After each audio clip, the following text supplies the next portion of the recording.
Bonjour à toutes et à tous, c'est David de Devaidaya. Aujourd'hui, je vais vous montrer comment recréer un splash screen similaire à celui de Netflix pour nos applications React Native. Imaginez une animation d'introduction stylée qui capte l'attention dès le lancement de l'application. Nous allons utiliser Lottie pour l'animation et Reanimated pour avoir des transitions fluides et animées. Les liens vers les fichiers nécessaires à la réalisation de ce tutoriel sont dans la description. Donc, petite démo de ce que nous allons réaliser. Hop, voyez, animation, petite transition. On va fermer le projet, le simulateur, et on va créer un projet vide. Buns, create, expo, app. Alors bien évidemment, vous pouvez l'intégrer dans une application déjà existante, il n'y a aucun problème là-dessus. Bloc TypeScript, on va l'appeler Lottie Splash. On va ouvrir notre projet, Splash. Ça, on va ouvrir le terminal. On va installer les librairies nécessaires. Buns, expo, installe Lottie React Native. Et on va avoir besoin également de expo install React Native. C'est parfait. Ensuite, on va récupérer les assets nécessaires. Donc, il y en a deux. Je vais les récupérer. Je ne les avais pas copiés. Je les colle dans le projet. Voilà. Alors, on a le fichier JSON, donc, qui correspond à l'animation que j'ai récupéré sur le site de Lottie. Il y en a plein de versions gratuites. Là, nous avons le splash par défaut. On va le supprimer. Et on va renommer. Donc ici, vous voyez, on a juste le N.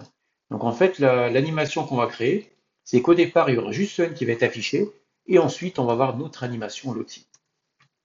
Voilà, parfait.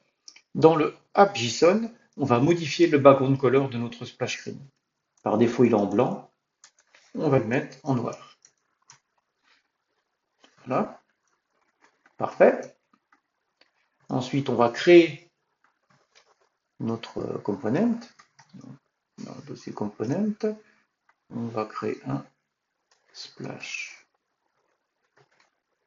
screen SX NF.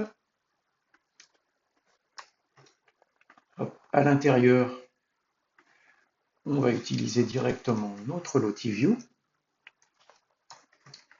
Hop. On va rajouter un petit peu de style pour centrer notre animation.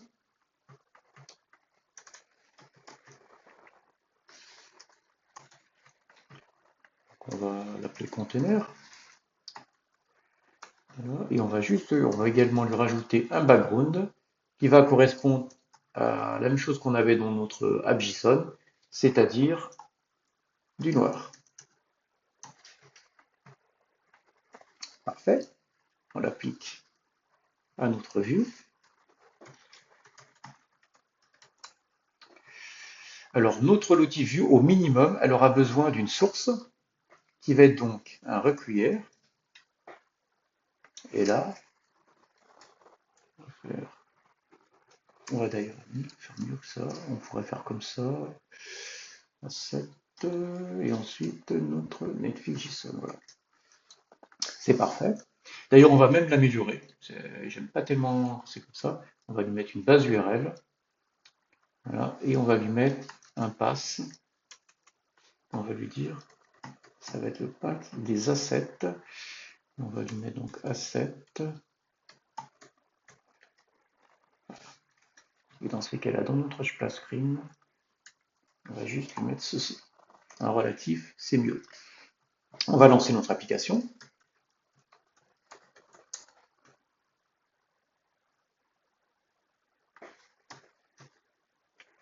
On rafraîchit le simulateur.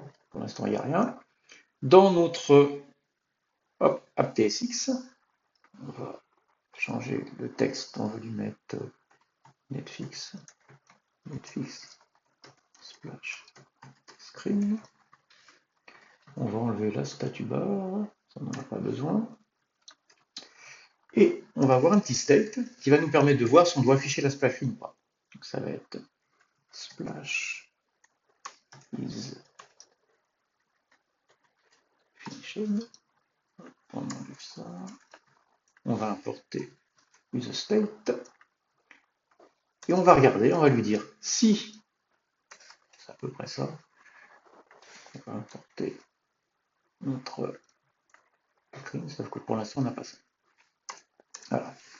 Donc si jamais c'est pas fini, c'est ce qui se passe, regardez. On a bien notre LotiView qui est affiché. Alors évidemment pour l'instant il n'y a rien, parce qu'il va falloir lui mettre déjà du style. Donc le style, on va lui mettre une largeur, on va le mettre à 100%, et on va lui mettre une hauteur de 200. Vous voyez, déjà on a le N, on a le début, sauf qu'elle n'a pas commencé l'animation, c'est juste le début de l'animation. Pour démarrer l'animation, on va lui dire qu'automatiquement, au démarrage, autoplay. Donc tu vois, elle démarre automatiquement. Vous voyez, c'est un boucle infinie. Donc on va lui modifier loop, et on va mettre à false. Et maintenant, l'animation ne se fera qu'une fois. Et hop, une fois l'animation. Maintenant, ce qu'on aimerait, c'est que dans ici, quand l'animation est finie, c'est-à-dire en fait, on a une fonction pour ça, c'est animation de finish, il se passe quelque chose qu'on transmette l'information à notre application. Donc on va transmettre via une props, on va l'appeler pareil, animation finish. Ici, on va typer notre composant, et on va lui rajouter donc juste notre fonction. Parfait. Dans notre API, bon forcément il n'est pas content, on va faire un on animation de finish, et là on va appeler nos state, on va faire set, et là on va le mettre à true. Parce que finalement ça, dès que c'est fini, ça va transmettre avec d'ailleurs, si vous regardez, il y a même, si vous en avez besoin, isCancelled qui est renvoyé, mais nous on n'en a pas besoin. C'est appelé une seule fois, juste quand c'est fini. Donc on relance. Vous voyez, on lance, hop, et après c'est fini. Alors après, donc là c'est vraiment la base. On pourrait se dire qu'on pourrait animer un petit peu ce logo, soit au début, soit à la fin. On ne peut pas utiliser Reanimated directement sur LotiView. Pour pouvoir l'utiliser, il va falloir l'encapsuler dans le Animated. Donc en fait, on va faire ça. On va faire const animated, LotiView par exemple, on va l'appeler comme ça, LotiView. C'est égal à animated. Animated devrait être animated. Et on va faire un create animated component de LotiView. Et maintenant, on va pouvoir utiliser notre animated LotiView. Et ainsi, on aura donc les entering and setting. C'est ces deux-là qui nous intéressent. Donc après, il faut faire un peu des tests, voir un petit peu ce qui peut vous intéresser. On pourrait essayer avec Exiting, on pourrait mettre, vous voyez, il y a plein de choses qu'on peut faire. On va essayer un fade-in, voir ce que ça peut faire. Rien. On peut rajouter du temps. Vous voyez, on peut mettre une duration. On va essayer. C'est léger. On va essayer avec 3 secondes.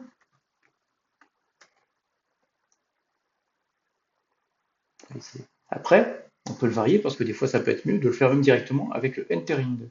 On va enlever celui-là. Ça dépend vraiment des animations. Et là, hop, on va mettre une seconde. C'est vraiment des tests à faire. Peut-être pas le fade in. Le fade out. Ouais. On va rajouter un peu de temps. On va mettre 3 secondes. Donc c'est vraiment faire des tests et voir ce qui peut le. Ouais, hop, et il y a une petite. Alors on a fait ça, mais on pourrait également animer la fin. C'est-à-dire qu'ici, le texte, on pourrait l'animer. C'est-à-dire qu'on pourrait importer animated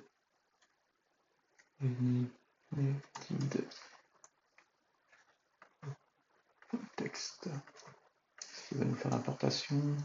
Ouais. Hop, on pourrait faire ça. Et là, pareil, on pourrait faire entering. Et là, on pourrait lui dire, pareil, on peut lui faire un zoom, par exemple. Zoom in. Et pareil, on pourrait mettre une duration de 2 secondes. Vous voyez ce que ça fait? Et là, je le refais. Hop, on a notre petit effet. Et hop, ça fait ça. Vous voyez, après, vous pouvez imaginer vraiment, vraiment plein de choses. Voilà, nous avons créé un splash screen stylé et dynamique. Grâce à l'outil, on a pu intégrer une animation de qualité. Et avec Reanimated, on a ajouté une transition tout en douceur. C'est exactement le genre de détail qui peut faire la différence pour l'utilisateur, en donnant un look professionnel dès le premier instant. Si cette vidéo vous a été utile, pensez à laisser un like et à vous abonner à Devaidaya. Si vous avez des questions, je me ferai un plaisir d'y répondre dans les commentaires. Merci d'avoir suivi cette vidéo et à très bientôt.